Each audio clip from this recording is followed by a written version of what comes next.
সাৱধান আপুনিও নিশা মোবাইল চাৰ্জত লগাই শুই থাকে নেকি সংঘটিত হৈছে এক ভয়ংকৰ ঘটনা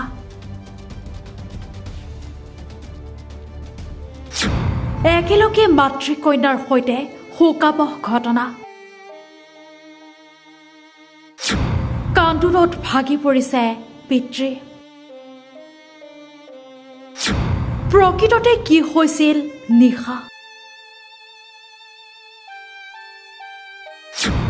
ওচৰৰ কোঠাত শুই আছিল পিতৃও শৰ্ট চাৰ্কিটৰ কোনো প্ৰমাণ নাই ঘৰৰ ভিতৰত পৰ্দাও ঠিকেই আছিল গুৱাহাটীৰ মাজমজিয়াত মৰ্মান্তিক ঘটনা শুৱাপাতিতে অগ্নিদগ্ধ হৈ কৰুণ মৃত্যুক আঁকোৱালি ল'লে মাতৃ কন্যাই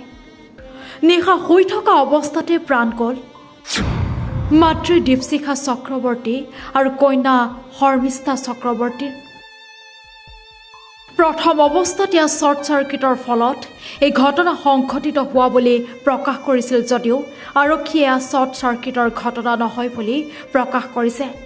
ঘটনাস্থলীত আৰক্ষী আৰু ফৰেনচিকৰ দল উপস্থিত হৈ তদন্ত চলায় ঘটনাস্থলীত উপস্থিত হৈ আৰক্ষীয়ে কয় যে প্ৰাতঃ ভ্ৰমণলৈ যোৱা মানুহে পুৰা গোন্ধ পাইছিল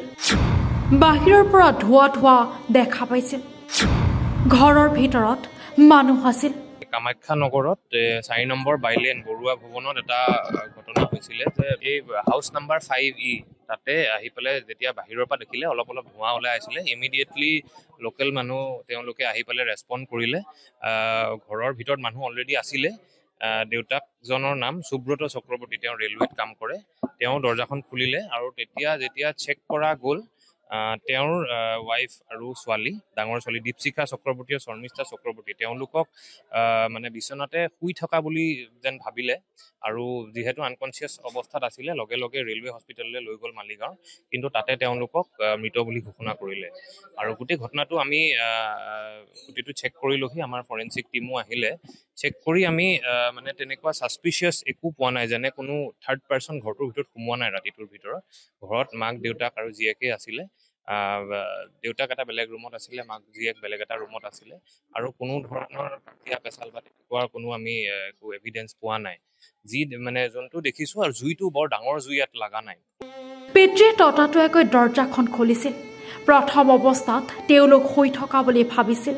আৰু ততাতৈয়াকৈ মালিগাঁও ৰেলৱে হাস্পতাললৈ লৈ গৈছিল মাতৃ কন্যাক চিকিৎসকে ইতিমধ্যে মৃত বুলি ঘোষণা কৰে মাতৃ কন্যাক ঘটনাত তৃতীয় পক্ষ জড়িত নাই বুলি আৰক্ষীয়ে উল্লেখ কৰে পিতৃয়ে অন্য কোঠাত শুই আছিল ঘটনাস্থলীত আৰক্ষী উপস্থিত হৈ কয় যে ডাঙৰ জুই লগা নাছিল আমাৰ সন্দেহ সফকিছন হৈ কিবা এটা হৈছে আমি বিজ্ঞানসন্মতভাৱে তদন্ত আৰম্ভ কৰিছো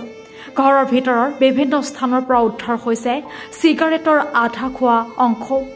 শ্বৰ্ট চাৰ্কিটৰ হোৱাৰ কোনো প্ৰমাণ নাই ঘৰৰ ভিতৰৰ পৰ্দাও ঠিকে আছে এয়া এক দুৰ্ঘটনা বুলি উল্লেখ কৰে আৰক্ষীয়ে উল্লেখযোগ্য যে পৰিয়ালটোত আছিল 4গৰাকীকৈ সদস্য দীপশিখা আৰু সুব্ৰতৰ জ্যেষ্ঠ কন্যা আছিল শৰ্মিষ্ঠা চক্ৰৱৰ্তী আৰু কনিষ্ঠ কন্যাৰ নাম আছিল শ্ৰেয়াশ্ৰী চক্ৰৱৰ্তী আনফালে ঘৰটোৰ অন্য এটা কোঠাত শুই আছিল পিতৃ সুব্ৰত চক্ৰৱৰ্তী বেংগালুৰুৰ এটা প্ৰতিষ্ঠানত কৰ্মৰত আছিল শৰ্মিষ্ঠা চক্ৰৱৰ্তী আৰু ৱৰ্ক ফ্ৰম হোম আছিল শৰ্মিষ্ঠাৰ চাকৰি মাতৃ দীপশিখা আছিল গানৰ প্ৰশিক্ষক ইতিমধ্যে আৰক্ষীয়ে মাতৃ কন্যাৰ নিথৰ দেহ উদ্ধাৰ কৰি মৰণোত্তৰ পৰীক্ষাৰ বাবেও প্ৰেৰণ কৰিছে নিউজ ডেস্ক ৰিপোৰ্ট পিবি সংবাদ